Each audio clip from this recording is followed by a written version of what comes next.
हम लोग क्लास 6 का मैथ पढ़ रहे हैं और ये पार्ट 4 है। मतलब 3 पार्ट तक देख लिए हैं। चौथा है संख्याओं के साथ खेलना और इसका भी हम लोग 3 क्लास देख चुके हैं। इसका 3 क्लास देख चुके हैं। अब क्लास 4 होगी आज और 4 में देखेंगे सबसे पहले कि हम लोग क्या-क्या पढ़े थे उसके विषय में जानेंगे थोड़ा सा। तो हम लोग क्या देखे थे कि संख्या देखे हैं। एक तो देखे हैं अभाज्य संख्या आ का जय संयोग अभाज्य संख्या देखे हैं। एक जाने हैं भाज्य संख्या और एक पढ़े हैं सम संख्या। फिर पढ़े थे वार्षिका सम विषम संख्या, ठीक है ना। फिर जाने थे अभाज्य संख्या,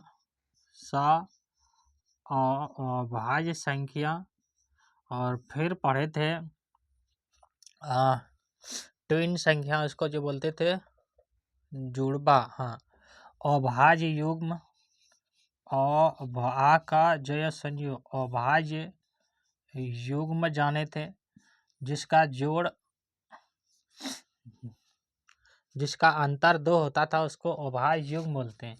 अभाज्य संख्या किसको कहते हैं? जो एक से और स्वयं से भाग लगते हैं उसको अभाज्य संख्या बोलते हैं। जैसे 3, 5, 7, 11, 13 ये अभाज्य संख्या हो जाएंगे। भाज्य संख्या जो सभी से भाज्य लगते हैं, जैसे 2 नहीं लिखेंगे, 2 इसमें भी आ जाएंगे। 4, 6, 8, 10, 9 भी आएंगे इसमें। 9, 10, 12, 14 ये क्या है? अभाज्य संख्या। फिर देखे थे सम संख्या, जो 2 से भाग लगते हैं उसको सम संख्या बोलते हैं, लेकिन अंतर इसका भी 2 होता है। 2, 4, 6, 8, 10, 12, 14, 16। फिर देखे थे विषम संख्याएं 1, 3, जिसमें 2 से भाग नहीं लगते लेकिन इसका भी अंतर 2 होता है। 5, 7, 9 विषम संख्या 9 के बाद क्या आ जाएगा? 9 के बाद 11, 13, 13 2 15, ये देखो 15, ये क्या हो जाएगा? विषम संख्या। फिर देखे थे 100 अभाज्य संख्या, जिसका गुणनखंड 1 हो, उभयनिष्ठ गुणनखंड 1 हो। जैसे देखे थे 3 और 5, 3 और 5 एक देखे थे, ठीक है ना। 100 अभाज्य संख्या नहीं, ये देखे थे ना, हाँ 100 अभाज्य संख्या। जैसे 8 और 5 देखे थे, 8 और 5 इसका भी देखे हैं। 5 और 9 ये सब क्या है? 100 अभाज्य संख्या है। 2 और 11 100 अभाज्य संख्या है, ठीक है ना। इसको कैसे किए थे कि 8 को कैसे लिख सकते हैं? 2 गुना 2 गुना 2 गुना 1 लिख सकते हैं। 5 को कैसे लिख सकते हैं? 5 गुना 1 लिख सकते हैं। जिसमें 2 ऊपर में रहता, अगर 2 ऊपर में रहता तो अभाज्य संख्या नहीं होता, लेकिन ऊपर में 2 है तो नीचे में 2 नहीं है और दोनों में 1 है, जिसका एक गुणनखंड उभयनिष्ठ गुणनखंड हो जाता है, उसको बोलते हैं 100 अभाज्य संख्या। और एक बोले थे ट्विन संख्या, जिसका अंतर 2 हो। जैसे 3 और 5 इसका अंतर कितना है? 2 है। फिर देखे थे 5 और 7 इसका अंतर कितना है? 2 है। यह हो जाएगा अभाज्य युग्म। बात समझ में आई होंगे, इतना तक हम लोग ये पढ़े हैं।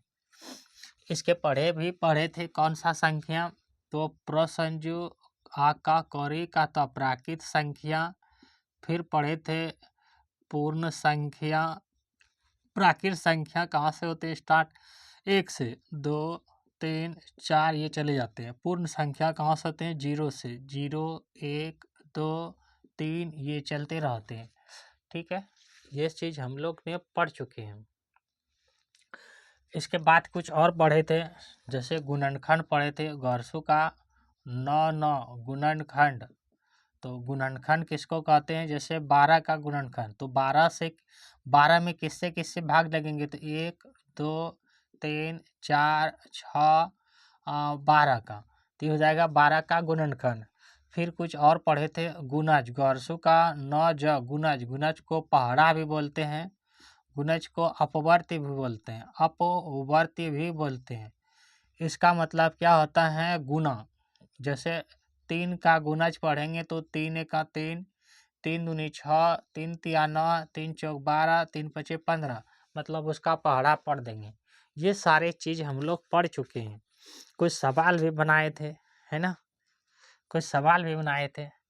तो इतना हम लोग पढ़ चुके हैं, इसको रिवाइज करवा दिए आपके लिए, ताकि जो है बार बार देखने से, बार बार पढ़ने से याद हो जाएंगे और आपको दोबारा मेहनत नहीं करना पड़ेगा। कितने बच्चे क्या करते हैं, पढ़ लेते हैं फिर छोड़ देते हैं, तो उसका रिवाइज नहीं हो पाता है। कोई भी चीज़ आप जितना रिवाइज करते हैं उतना आपका आसान हो जाएगा, और पढ़ के रिवाइज नहीं करेंगे तो फिर भूल जाते हैं। सब कोई भूलते हैं, केवल आप ही नहीं भूलते हैं। हमको लिखना है गुणनखंड। गुणनखंड को अंग्रेजी में फैक्टर बोलते हैं। गौरसू का 9 गुणनखंड, खंड अंग्रेजी में लिखते हैं FACTORS,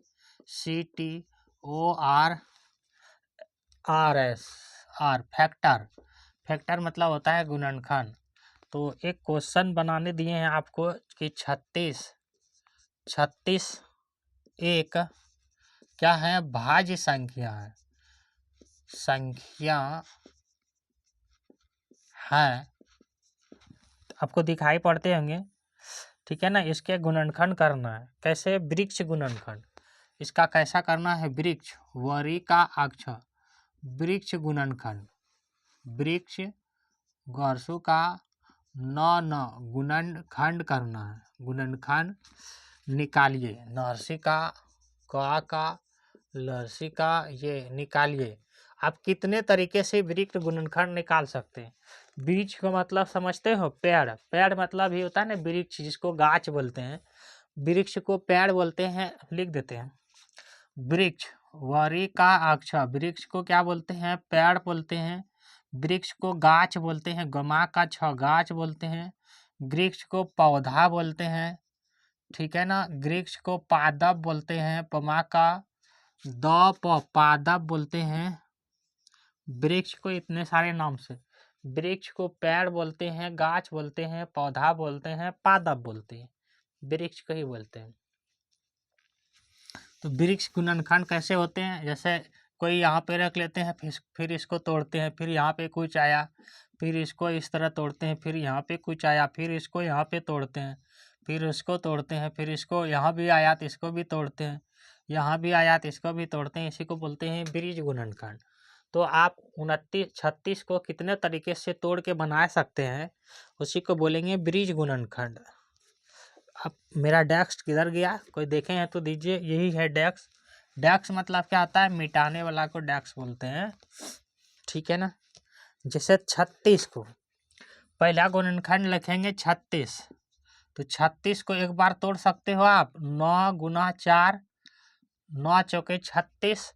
मतलब गुणनखंड नीचे क्या लिखें जो गुना करने के बाद ऊपर वाला आ जाए, उसी को बोलेंगे वृक्ष गुणनखंड।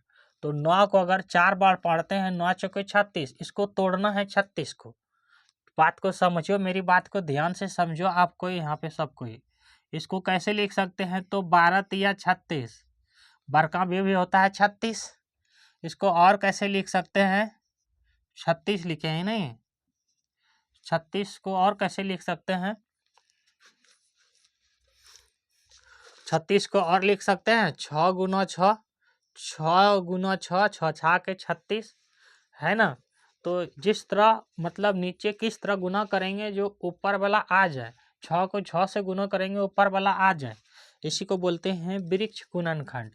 तो इसका 3 वृक्ष गुणनखंड तो आप देख चुके हैं, है ना। अब इसको कैसे तोड़ेंगे? इसको कैसे नीचे लिखेंगे जो ऊपर वाला पूर जाना चाहिए? अगर आप 3 को 3 से गुना करते हैं, मन में गुना का निशान नहीं लगाएंगे, तो 3 तिया 9 पूर जाएंगे। यह गया इसका वृक्ष गुणनखंड। अब 3 को क्या कर सकते हैं? 3 को भी तोड़ सकते हैं। 3 एका 3, तो ये नहीं भी तोड़ेंगे, एक आ जाएगा तो यहीं तक छोड़ सकते हैं आप।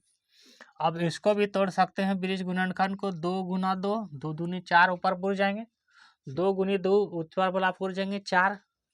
और एक बताएं 12 36 को, तो ये हो गया 12 से को तोड़ते हैं 12 और तिया 36, 12 तिया 36 हो जाते हैं। अब 12 को कैसे तोड़ सकते हो, 6 दूना 12। अब 6 को भी कैसे तोड़ सकते हैं, तो 3 दूना 6, नीचे वाला गुना करके ऊपर वाला पूर जाना चाहिए। एक वृक्ष गुणनखंड और बनाएंगे, 6 गुना 6 36 है ना। अब इसको भी तोड़ सकते हैं ना, 3 दूना 6, फिर से तोड़ सकते हैं यहाँ को भी, 3 दूने 6, ये हो जाता है इस तरह वृक्ष गुणनखंड।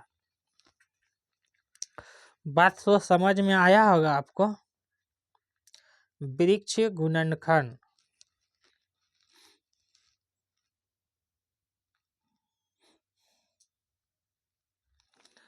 वृक्ष गुणनखंड।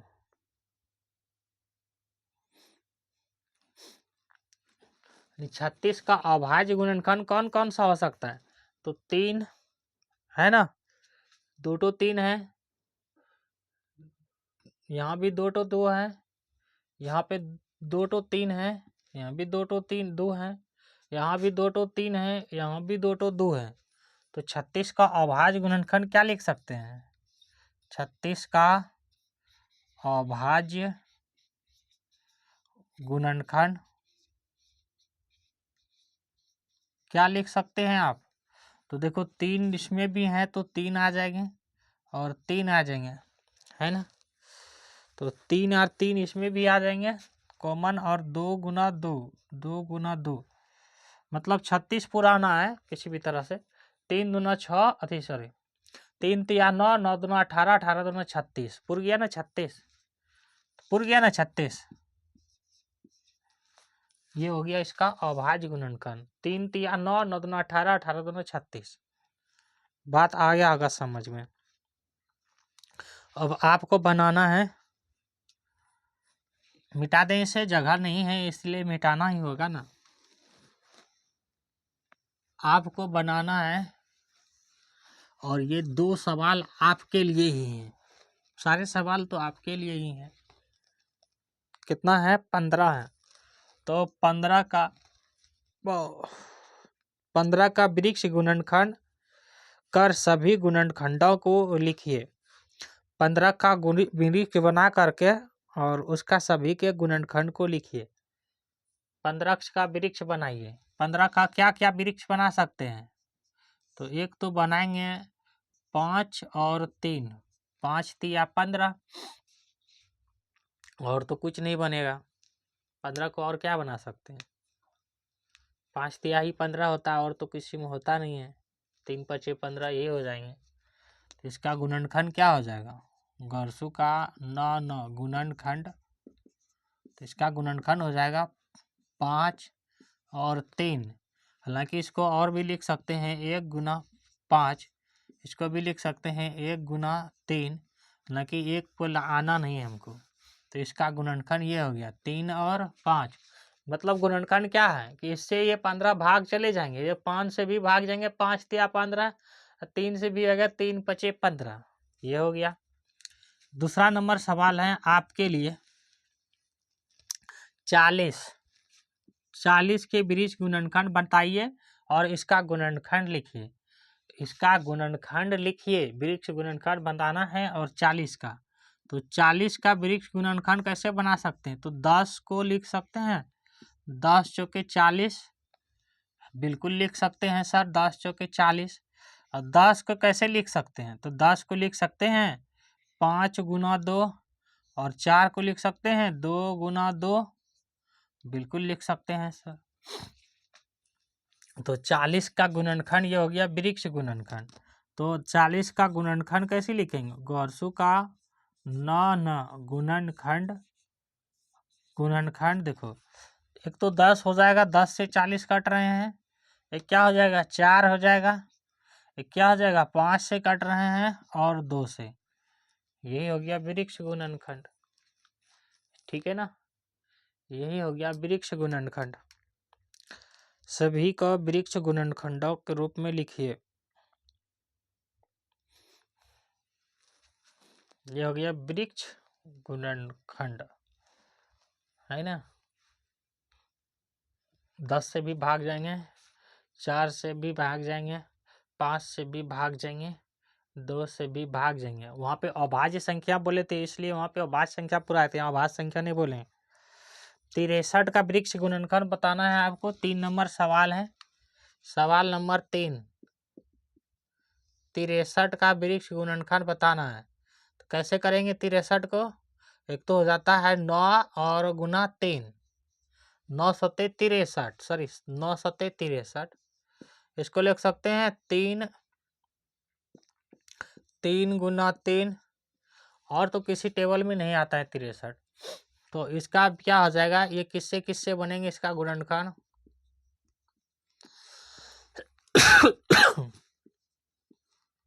इसका गुणनखंड क्या हो जाएगा? 9, 7 और 3, 9, 7 और 3।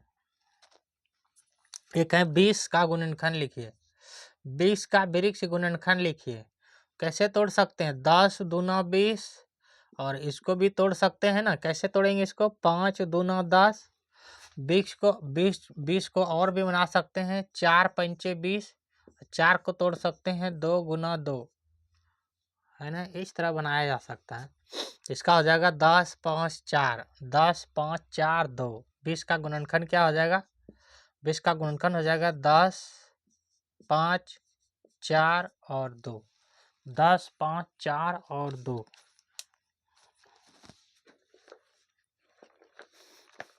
आगे चलें। अभाज्य गुणनखंड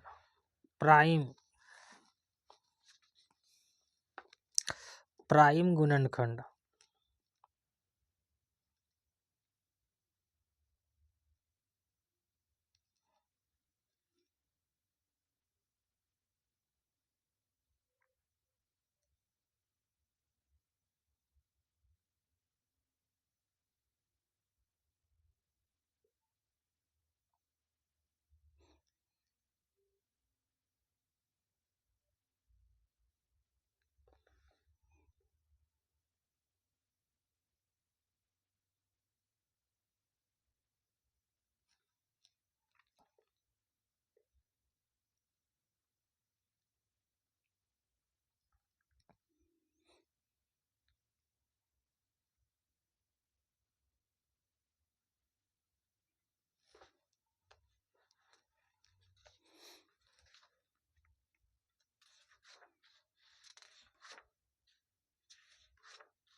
चलें आगे।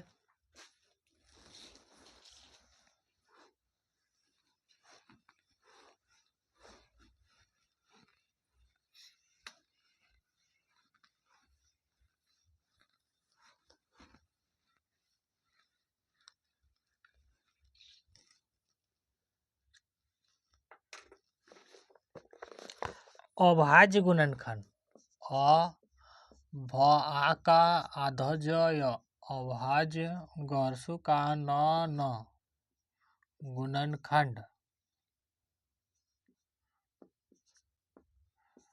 Prime factor. जैसे 60 का लिखना है, अभाज्य गुणनखंड करना है 60 का, और बी में है 75 का, ये ए है, ये बी है 75, और ये सी है, सी में है 144। तो किस विधि से करना है गुणनखंड? भाग विधि से। किस विधि से करना है? भाग विधि से। भाग विधि, भाग विधि जानते हो बनाने के लिए ना, इस तरह करके, ये इस तरह होता है भाग विधि। तो देखो इसको छोटी संख्या, सबसे छोटी संख्या से भाग देंगे, सबसे छोटी संख्या से भाग देंगे। सबसे पहले सबसे छोटी संख्या से भाग देते हैं, पहले भाग देते हैं। तो सबसे छोटी संख्या क्या लिख सकते हैं? 2। 1 से तो देंगे तो उतनी ही आ जाएगा ना, तो 2 से भाग दो। 60 में 2 से भाग देंगे तो 2 तिया 6, 0 को छोड़ दो, 2 तिया 6, 0 बच गया, उतार दो। फिर से 2 से भाग दो, 2 से, तो 2 एका 2, 10 बच गया, 2 एका 2, 2 बचा नहीं 10 बचा, 2 पंचे 10, 15 दूना 30। अब देखो 3 से जाएंगे तो 3 पचे 15, तो इसका क्या हो जाएगा, 60 का क्या हो जाएगा अभाज्य गुणनखंड, तो हो जाएगा 2 2 बड़ा बड़ा लिखते हैं 2 2 3 और 5, ये 60 का हो गया। और 75 का करो तो अभाज्य गुणनखंड और भाग विधि से 3 से कर सकते हैं, 3 से बिल्कुल कर सकते हैं, 3 से 75 कटेगा 3 से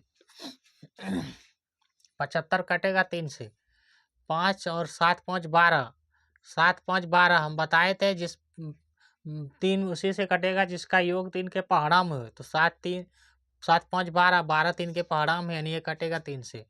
इसको काटो, एक अंक पहले, 3 दूनी 6, यहाँ बच गया 1 और 3 बचे 15, 25 तिया होता है 75, अब 3 से नहीं कटेगा 5 से, बचा है 25, अब फिर से 5 से करेंगे तो हो जाएगा, इसका क्या हो जाएगा 75 का गुणनखंड, तो 3 5 और 5।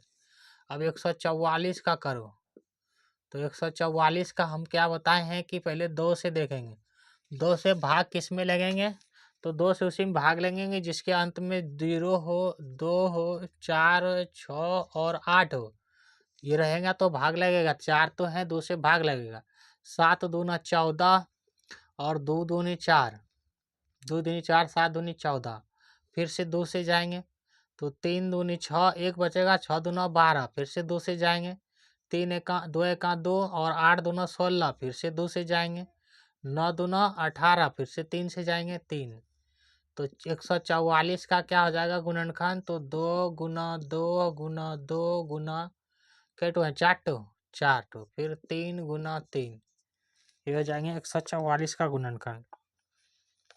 और सभी गुणनखंड जो है ना अभाज्य संख्या है, जितने भी गुणनखंड आया ये सब क्या है अभाज्य संख्या, ये भी तो अभाज्य संख्या, 2 3 5 अभाज्य संख्या था, 3 5 अभाज्य संख्या था, अभाज्य संख्या था ना 2 3 5, 2 अभाज्य संख्या था, 3 अभाज्य संख्या था, अरे अभाज्य संख्या अभमा का जय संजू, अभाज्य गुणनखंड आया सभी, गौरसु का 9 9 गुणनखंड आया, देखो कैसे अभाज्य संख्या किसको बोलते थे, 2 से 3 से 5 से 7, उसके बाद 9 नहीं 11 13, जो एक या स्वयं से कटते थे, तो देखो इसमें 2 आ रहे हैं, 3 और 5, तो सभी अभाज्य गुणनखंड है ना। बात समझ में आए होंगे आपको, क्या आया कि नहीं आया किस समझ में। 36 के अभाज्य गुणनखंड ज्ञात कीजिए, सवाल है 36 के अभाज्य गुणनखंड ज्ञात कीजिए, कितना का 36 का अभाज्य गुणनखंड ज्ञात करना है, अभाज्य गुणनखंड, अभाज्य गौरसु का 9 9 गुणनखंड ज्ञात करना है, 36 का करना है, 36 में भाग देंगे भाग विधि से, 2 तो 2 से देंगे भाग, 2 एका 2 बचेगा कितना 1, तो 16, 8 दूना 16, फिर से 2 से दे तो 2 9 9 दूना 18, 3 से दे तो 3 तिया 9, तो 36 का अभाज्य गुणनखंड क्या क्या हो गया 2 गुना 2 गुना 3 गुना 3, अभाज्य गुणनखंड हो गया। हमें लगता है आपको गुणनखंड सारे सिखा चुके हैं, अब आगे चलते हैं। सार्वगुणनखंड और सार्वगुणज, जानते हैं सार्वगुणनखंड और सार्वगुणज क्या होता है।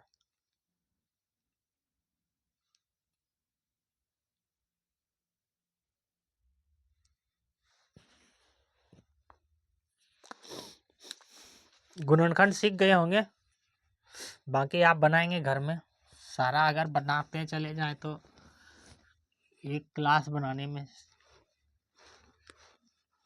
6 घंटा चलेगी एक ही चैप्टर।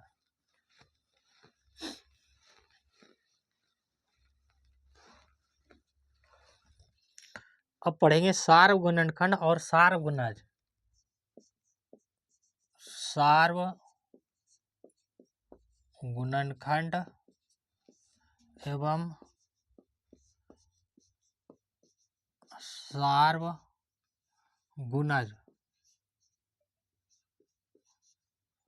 ये पढ़ेंगे, मतलब जिसमें 2 गुणनखंड बोल देंगे तो दोनों में जो कॉमन होगा वही सार्वगुणनखंड होगा।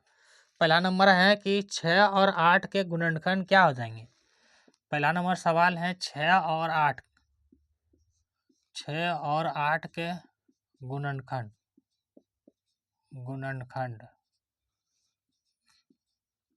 क्या है। तो 6 का गुणनखंड क्या हो जा सकता है, 1, 2 और सीधा 3 और 6। 8 का गुणनखंड क्या हो जा सकता है, 1 से भी कटेंगे, मतलब ये इससे कटेंगे वही ना गुणनखंड होता है, कितना बार तो पढ़ा चुके हैं। 1 से भी भाग जाएंगे, 2 से भी भाग जाएंगे, 3 से भी भाग जाएंगे, 6 से भी भाग जाएंगे, या रख के भी बोले थे भाग देने के लिए, जैसे 6 से भाग बोले थे देने के लिए, तो 1 से सब में जाएंगे। फिर बोले थे 2 से डिवाइज कौन कौन सा होगा, तो जिसके अंत में 0 है, 2 है, 4 है, 6 है, 8 है, तो देखो 6 है तो 2 से भाग जाएंगे। फिर 3 से बोले थे कि इसका योग, तो 3 के पढ़ा में है ये तो जाएंगे, इसका गुणनखंड हो गया। अब 8 का क्या बोले थे, तो 8 का 1 से, 2 से, 4 से, स्वयं 8 से, तो इसमें सार्व गुणनखंड कौन सा हो जाएगा, देखो जिसमें दोनों कॉमन है, तो ये हो जाएंगे सार्व गुणनखंड, ठीक है ना। उभयनिष्ठ या सार्व गुणनखंड इसी को बोलते हैं, उभयनिष्ठ। तो इसका क्या हो जाएगा, 1 और 2, ये हो जाएगा हर्षहु भ य नहर्षि का सट संजू, उभयनिष्ठ, या इसी को बोलेंगे सार्व गुणनखंड,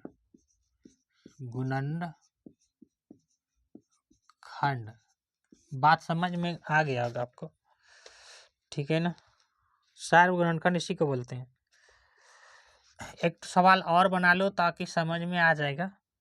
कितना है, 20 है और 28 है, 20 और 28 के सार्व गुणनखंड बताना है, सार्व गुणनखंड बताना है आपको, क्या है।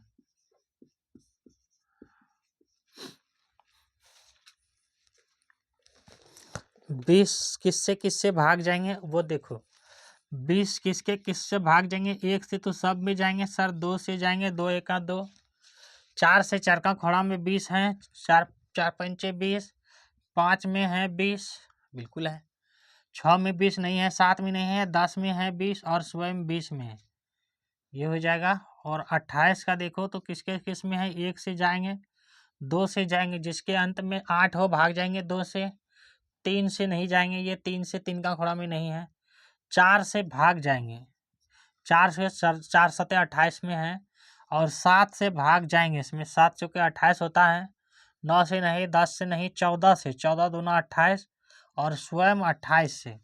तो इसमें देखो सार्व गुणनखंड कौन सा हो गया, 1 2 4, इसमें सार्व गुणनखंड कौन सा हो गया, सार्व वर्षों का न गुणनखंड या उभयनिष्ठ गुणनखंड, तो इसमें हो गया 1 हो गया, 2 हो गया और 4 हो गया ना।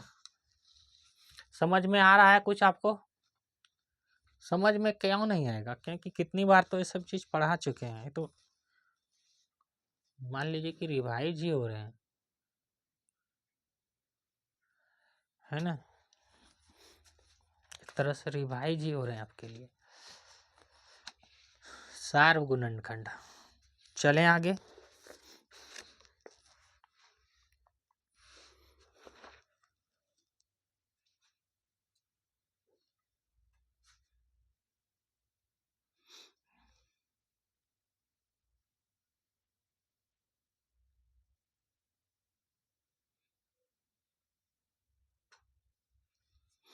अब एक देख लेते हैं सार्व गुणज, क्योंकि गुणज भी तो दिया था ना आपका, सार्व गुणज,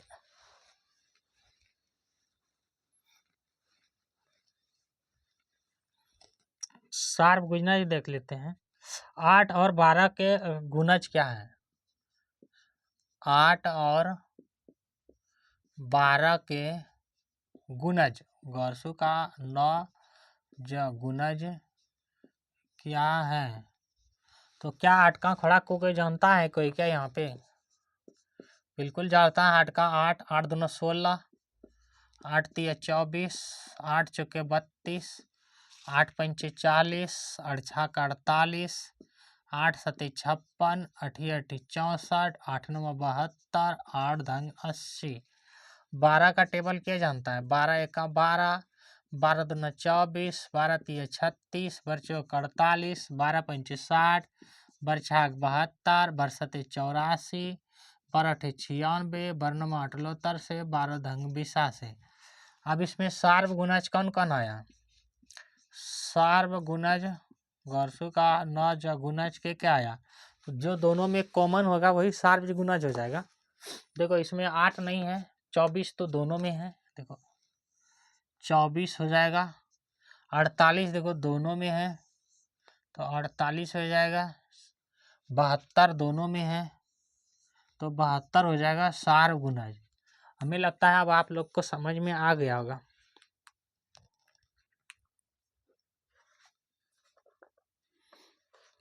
चौबीस 48 72 भी हो जाएगा, सार्व गुणज है। तो सार्व गुणज पढ़ा दिए हैं, सार गुणनखंड भी पढ़ा दिए हैं, सार गुणज पढ़ा दिए हैं। निम्नलिखित में से प्रथम 3 सार गुणज लिखिए, ये सब पढ़ा दिए हैं आपको। 50 से छोटी ऐसी संख्या लिखिए जो 2 और 3 के सार्व गुणज हैं। 50 से छोटी ऐसी संख्या लिखिए जो 2 और 3 के सार्व गुणज हैं। देखो एक सवाल ये बना लेना, 3 नंबर एक सवाल बनाना है आपको कि निम्न ये है कि निम्न के प्रथम मतलब पहला, प्रथम 3 क्या लिखना है? सार्व गुणज लिखना है। सार्व गुणज, गुणज मतलब पहाड़ा, गुणज लिखिए, है ना। ए नंबर में है 2 और 3, तो 2 का लिखना है, 2 का लिखना है, 2 का पहाड़ा लिखो पहले तो। 3 सार्व गुणज, 2 का 2, 2 दूनी 4, 2 तिया 6, 2 चौके 8, 2 पंचे 10, 2 छके 12, 2 सते 14, 2 अठे 16, 2 नुमा 18, 2 धंग 20। 3 का गुणज, 3 एका 3, 3 दूनी 6, 3 तिया 9, 3 चौके 12, 3 पचे 15, 3 छाक 18, 3 सते 21, 3 अठे 24, 3 नमा 27, 3 धंग 23। प्रथम 3 सार्व गुणज लिखना है नहीं, सार्व गुणज मतलब जो कॉमन हो जाएगा वही हो जाएगा सार्व गुणज। तो इसमें क्या कॉमन है? इसमें 6 एक कॉमन है, 6 हो जाएगा। 12 एक कॉमन है, 12 हो जाएगा। 3 लिखना है। एक 18 कॉमन है, देखो ये वाला, तो एक 18 लिखना है, हो गया 3 सार्व गुणज। ये तो पढ़ाए हैं आपको। अभाज्य संख्या लिखिए, अभाज्य संख्या लिखिए। चले यहाँ से खत्म करें कहानी इसको। सार्व गुणज हो गया।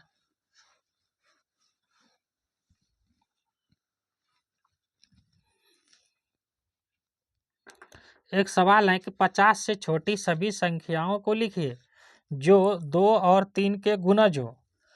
4 नंबर सवाल है कि 50 से छोटी सभी संख्या लिखिए, संख्या लिखिए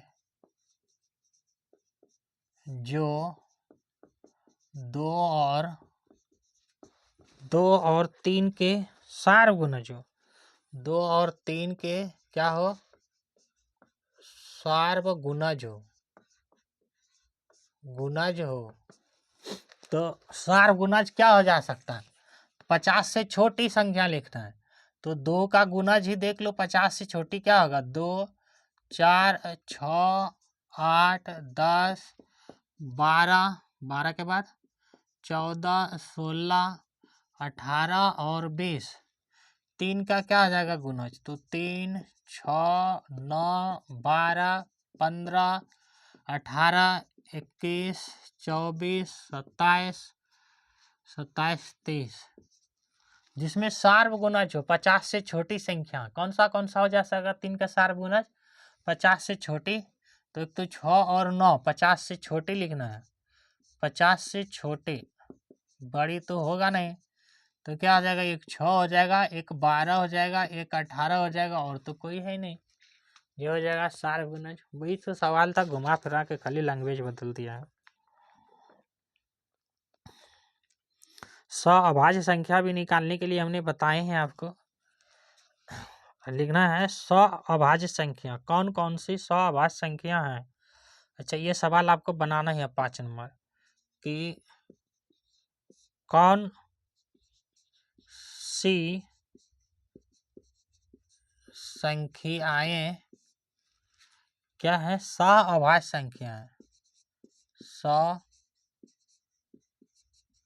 अभाज्य है।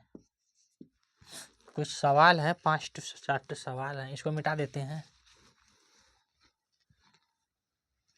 ये सब इतना पढ़ चुके हैं, आपकी याद होगी होंगी, अब देखते बन जाएंगे सवाल।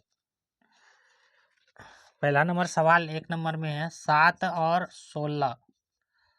7 और कितना है, 16। तो 7 को क्या क्या लिख सकते हैं और 16 को, तो 7 को लिख सकते हैं 7 गुना 1, ये नहीं लिख सकते हैं 7 गुना 1, 7 1 7, ये हो जाएगा, और तो कुछ नहीं लिख सकते हैं।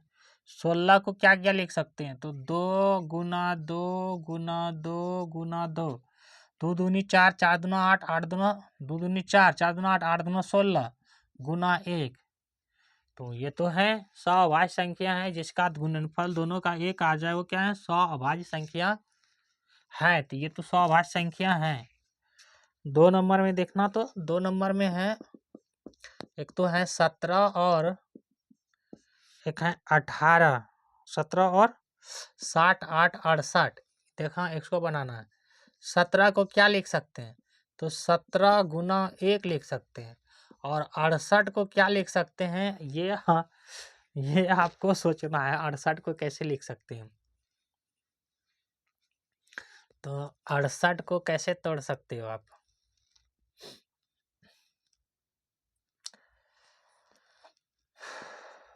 अड़सठ को कैसे तोड़ सकते हो, 2 से करो तो 2 से 2 दूनी 2 तिया 6 और 2 चौके 8, 34 दूना 68, फिर 2 से करो तो 17 दूना 34, फिर 17 से करो तो 17 एका 17। तो इसको लिख सकते हैं 2 गुना 2 गुना 17 और गुना 1। देखो 2 दूनी 4, 4 हो गया, और 17 चौके 68, 68 गुना 1, तो ये भी क्या है, अभाज्य संख्या है। जिसको नहीं जानेंगे इसको इस तरह तोड़ लेंगे। बात समझ में आ रहे हैं आपको।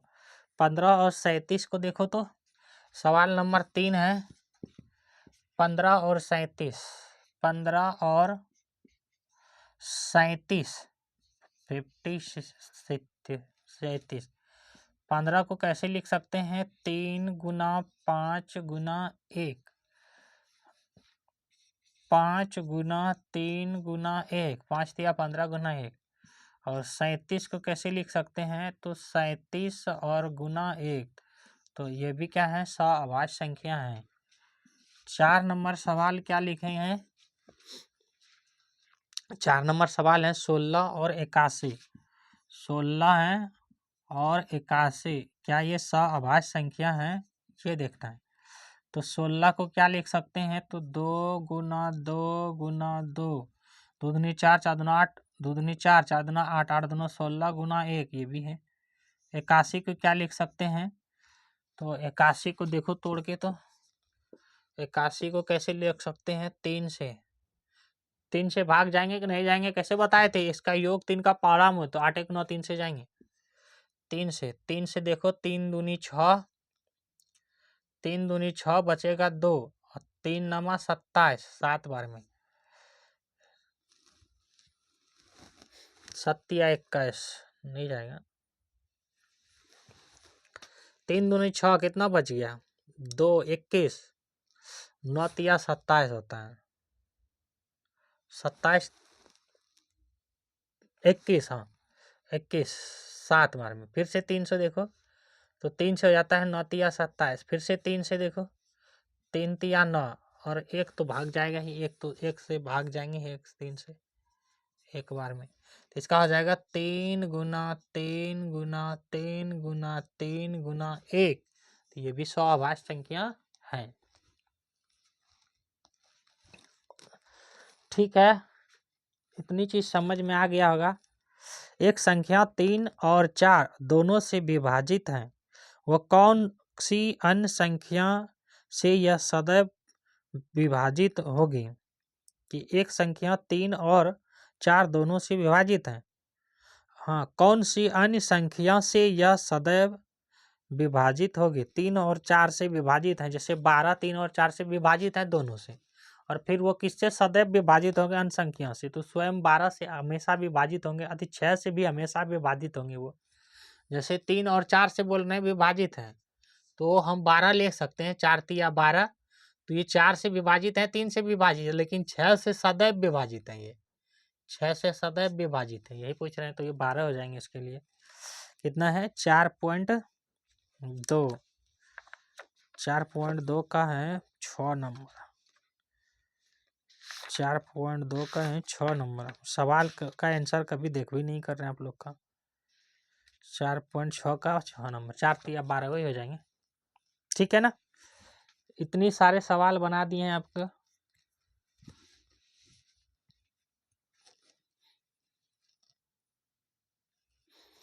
वीडियो सही से दिख रहे होंगे आप लोग को।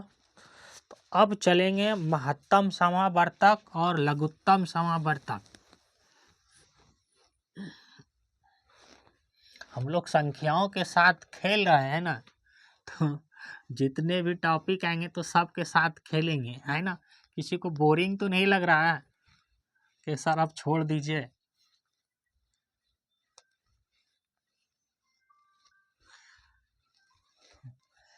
अब पढ़ेंगे महत्तम समावर्तक।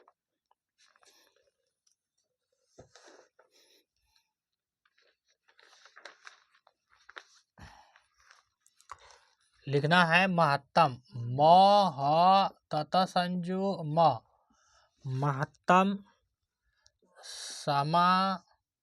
समा व आधत तपरेप क समावर्तक। अंग्रेजी में लिखते हैं इसको HCF। ठीक है ना? Highest common factor, HIGHEST,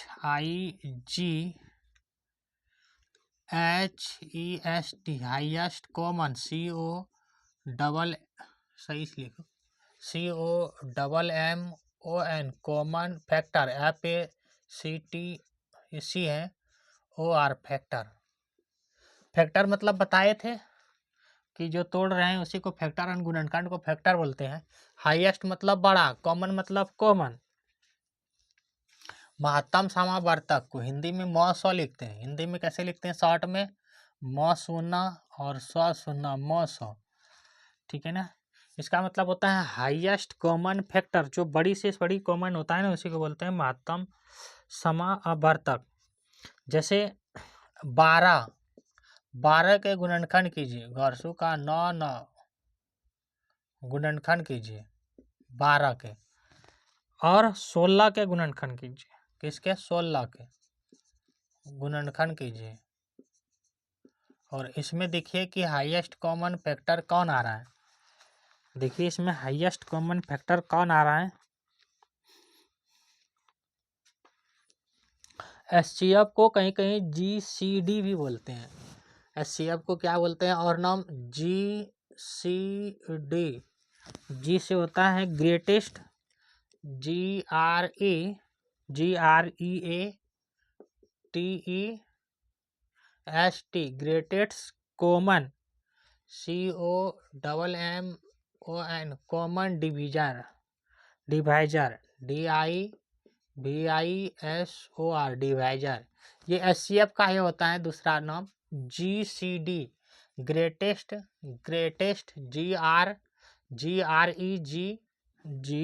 GREA, ये है TEST, ग्रेटेस्ट कॉमन डिवीजर। ठीक है ना? तो बताना है कि सबसे हाईएस्ट कॉमन फैक्टर कौन सा हो जाएगा इसका। 12 का गुणनखंड करो, 1 2 3 4 6, स्वयं 12। 16 का करो, 1 2 4, 4 के बाद 8, 8 के बाद स्वयं 16। तो इसमें हाईएस्ट कॉमन कौन आ गया? तो इसमें देखो ये भी कॉमन है, ये भी कॉमन है, ये नहीं है, ये नहीं है, इसमें कोई कॉमन नहीं, लेकिन ये देखो 4 कॉमन है। तो ये क्या हो जाएगा? 4 सबसे बड़ी उभयनिष्ठ कॉमन है। 4 क्या है इसका? 4 सबसे सबसे बड़ी उभयनिष्ठ हर्षहु भय नरसिका सट संजू। उभयनिष्ठ क्या है? कॉमन है, कोमो का मौन कॉमन है। अच्छा, उभयनिष्ठ गुणनखंड लिख लो, उभयनिष्ठ गुणनखंड है, उभयनिष्ठ गुणनखंड है। तो इसका HCF क्या हो गया? HCF हो गया 4। इसका HCF क्या हो गया? 4। भाग विधि से भी बनाया जा सकता है। जैसे आप भाग दे देंगे 12 से 16 से, छोटी वाला अंक से देते हैं बड़ी वाला में, तो 16 में भाग देंगे, 12 का 12, कितना बचा? 4। अब ये जो भाग दिए जो वो फिर भाग में लाते हैं, जो शेष फल बचा वो भाग में आ जाएगा। ये नहीं समझा बात को, मिटाओ फिर से इसको। भाग में बड़ा वाला को क्या करते हैं? भाग को छोटा से भाग देते हैं तो बड़ा वाला को अंदर रखते हैं। ये वाला आता है भाजक, ये वाला आता है भाज्य। तो इसमें जब भाग देंगे तो हो जाएगा 12 एका, ये 16 होगा ना यहाँ पे 16। तो लिखेंगे 12 एका 12, घटाओ इसमें 6 में से 4 गया तो 2 गया 4, 4 बचा। अब जिससे भाग दें तो उसको यहाँ रखते हैं। अब फिर इससे भाग देंगे 4 तिया 12, ये बराबर हो गया तो कट गया। जो बचा, जो जिससे बराबर कट गया उस ये हो गया HCF। ये होता है भाग विधि से, ये होता है गुणनखंड विधि से। ठीक है ना? भाग विधि से अच्छा आसान होता है बनाने में। तो आपका एग्जाम में दोनों विधि से पूछ सकता है कि गुणनखंड विधि से बनाइए और एक भाग विधि से बनाइए, तो आप दोनों विधि से सीख लेंगे।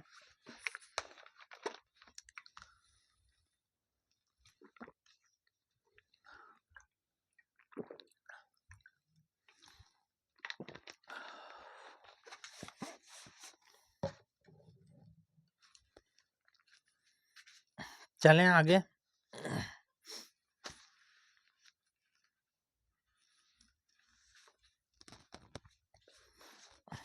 क्या सबको समझ में आया ये वाला?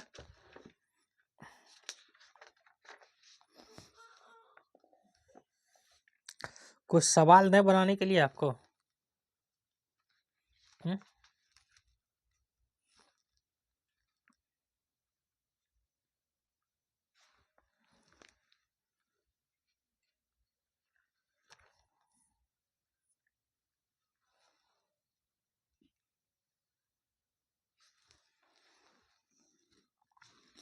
6 और 12 का मौसम यानी HCF ज्ञात कीजिए। 2-4 सवाल बना लीजिए इसके ऊपर। किसका? एक सवाल है 6 और 12 का, 6 और 12 का मौसम ज्ञात कीजिए। मौसम मतलब महत्तम समावर्तक, मौसम मतलब महत्तम समावर्तक, मतलब सबसे बड़ी कॉमन, बड़ी से बड़ी संख्या बोलेगा तो महत्तम समावर्तक। तो 6 से कॉमन, 6 का गुणनखंड करो, 2 1 का 1 2 3 और 6, 12 का गुणनखंड करो तो 1 3 4 6 और स्वयं 12। तो इसका कॉमन सबसे बड़ी क्या हो गया? 6। तो सबसे बड़ी उभयनिष्ठ कौन हो गया? 6। तो 6 हो जाएगा इसका HCF। या आप भाग विधि से बना सकते हैं 6 से, 6 से देंगे तो ये 6 लिखे हैं तो ये बार में कट गया ना, 6 दूना 12, 2 बार में तो यही हो गया 6 इसका HCF। फास्ट तो नहीं हो रहा है ना? आप समझ में सबको आया?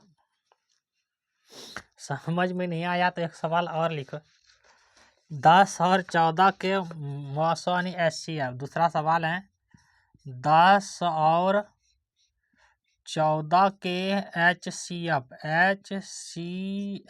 ज्ञात कीजिए, यानी कि हाईएस्ट कॉमन फैक्टर। HCF का मतलब हाईएस्ट कॉमन फैक्टर, महत्तम समावर्तक। HCF का मतलब हाईएस्ट कॉमन फैक्टर, महत्तम समावर्तक। इसी को बोलते हैं GCD, ग्रेटेस्ट कॉमन डिवीजर। बात को समझा? जो सबसे बड़ी कॉमन होगा वही होता है HCF।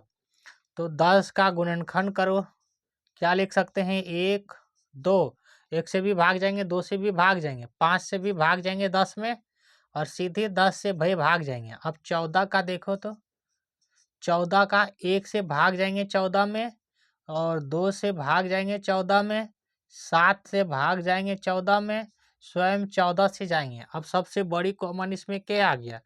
तो सबसे बड़ी आ गया कॉमन 1, तो इसका HCF हाईएस्ट कॉमन फैक्टर क्या हो गया? 2। या आप भाग विधि से बना सकते हैं, 10 को भाग देंगे 14 में, तो 10 एका 10, कितना बच गया? 4। 10 में से 4 गया, 14 में से 4 गया तो 10, 14 में से 0 गया तो 14 में से 10 गया तो 4। अब ये 10 यहाँ पे रखेंगे आप फिर से, अब भाग देंगे, 4 दूना 8, 10 में से 8 गया तो 2। अब इसको फिर यहाँ रखेंगे, 2 दूनी 4, तो ये जिससे कट गया समाप्ति, यही हो गया HCF। ये हो गया भाग विधि से। अब बड़ी से बड़ी सवाल को बनाएंगे भाग विधि से ही। गुणनखंड विधि से भी बना सकते हैं, लेकिन भाग विधि से बनाना बहुत आसान होता है, जल्दी बना लेते हैं सब कोई, ठीक है ना।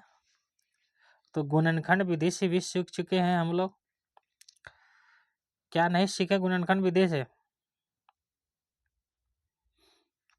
एक गो सवाल बनाएंगे गुणनखंड विधि से ही बनाना है इसको। कितना है? तो 25 और 35 है, इसको गुणनखंड विधि से बनाना है HCF। कितना है? 25 है और 35 है, गुणनखंड विधि से बनाना है। 25 को 25 और 35 गुणनखंड विधि से बनाना है। 25 है, कितना है? 25 25 और 35 गुणनखंड विधि से क्या बनाना है? मौसो महत्तम समावर्तक ज्ञात कीजिए। तो 25 का गुणनखंड क्या क्या कर सकते हो, सोचो तो थोड़ा सा। 25 में किससे किससे भाग दे सकते हैं? तो 1 से, और किससे? 3 से नहीं, 5 से, और किसी से? केवल 25 से, 20, बाकी कुछ से नहीं। 35 से किससे किससे भाग दे सकते हैं? 1 से, 5 से, 7 से, और 35 से।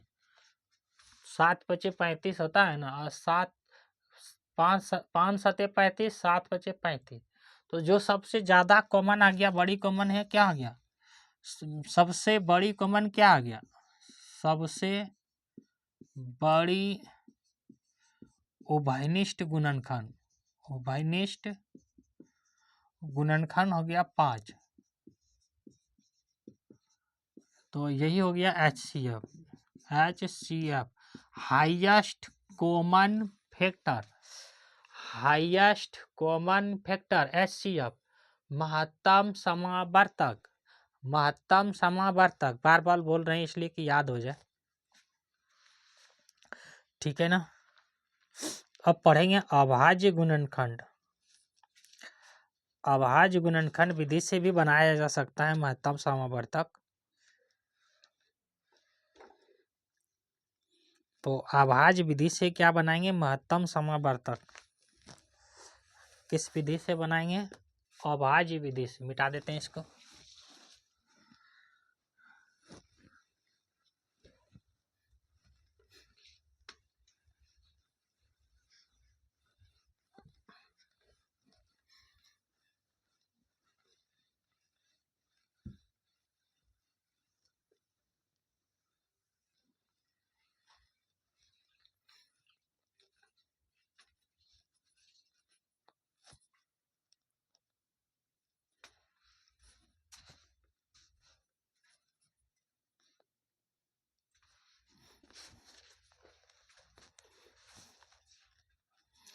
अभाज्य गुणनखंड विधि से, अभा का जय संजू, अभाज्य गुणनखंड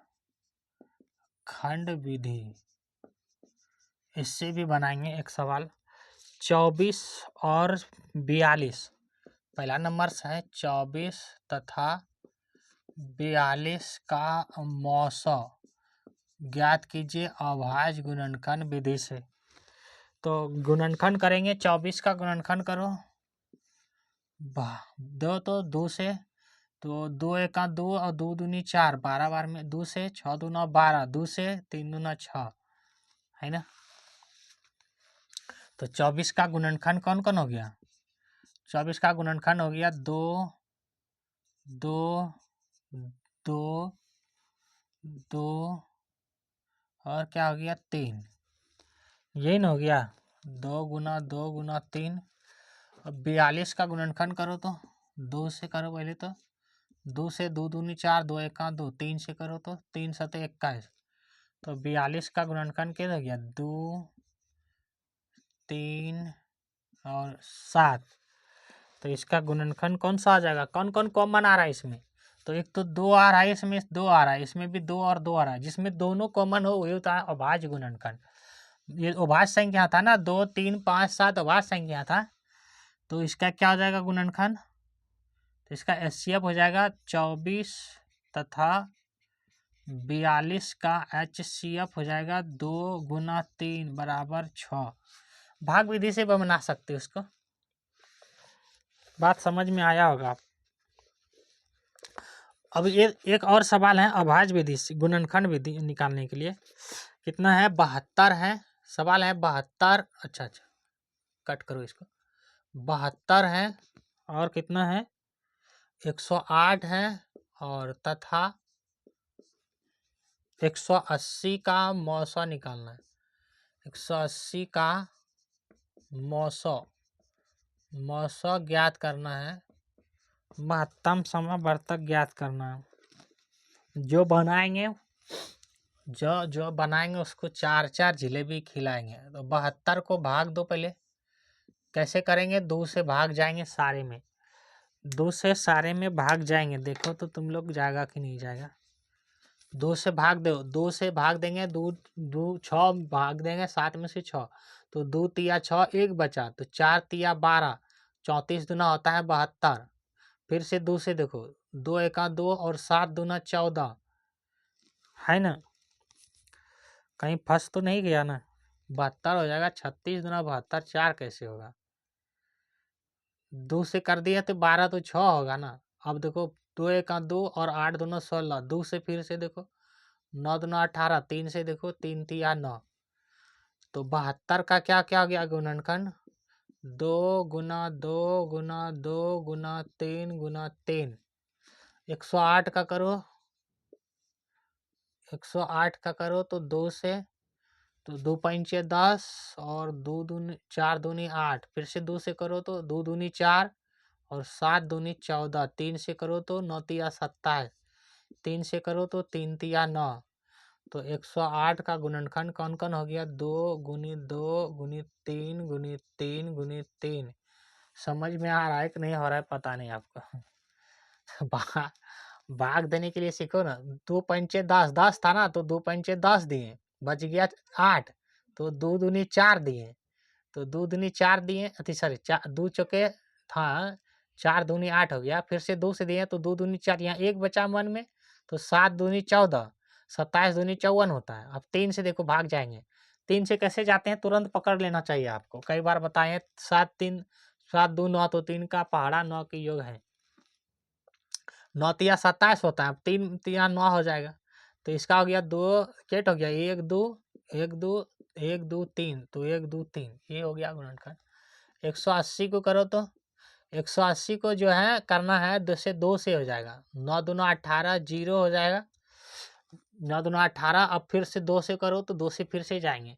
2 चौके 8, 2 चौके 8 एक बच गया यानी 10, तो 5 दूना 10, 45 दूना 90। अब 2 से भाग नहीं जाएगा, 3 से जाएगा। क्या 15 45? हाँ 3 से जाएगा। 5 4 9 हो जाता है ना, 3 का योग पढ़ा में। 3 एका 3 बचा 1, अधि 3 पचे 15, फिर से 3 से जाएगा ना, 3 पचे 15। तो 180 का गुणनखंड क्या क्या हो गया? 180 का हो गया 2 टू 2 और 3 2 टू 3 और 1 टू 5। ये लास्ट सवाल है आज का। तो सब में देखो कॉमन कौन कौन आ रहा है। सब में देखो कॉमन कौन कौन आ रहा है। तो देखो इसमें दो ठो दो कॉमन आ गया है, तो दो ठो दो निकाल लो। अब इसमें देखो 3, इसमें भी देखो 2 ठो 3 कॉमन है, इसमें भी 2 ठो 3 कॉमन है, इसमें 2 ठो कॉमन है। देखो इसमें 2 ठो कॉमन है, 3 इसमें भी है, इसमें भी है, तो 2 ठो 3 निकाल लो। अब सबको गुना करो, 2 दूनी 4, 2 दूनी 4 और 4 तिया 12 और 12 तिया 36, यानी कि 36 से ये सब में भाग चले जाएंगे। अब भाग विधि से बना सकते हो उसको। भाग विधि से कैसे बनाते हैं वो भी सिखा लेते हैं, ये अंतिम क्वेश्चन है आज के।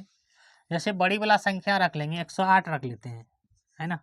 इसको भाग देंगे 72 से, तो 72 से 2 बार गुना करते हैं तो 70 दूना 140 हो जाता है। नहीं करेंगे, एक बार रखो, 72 एकम 72।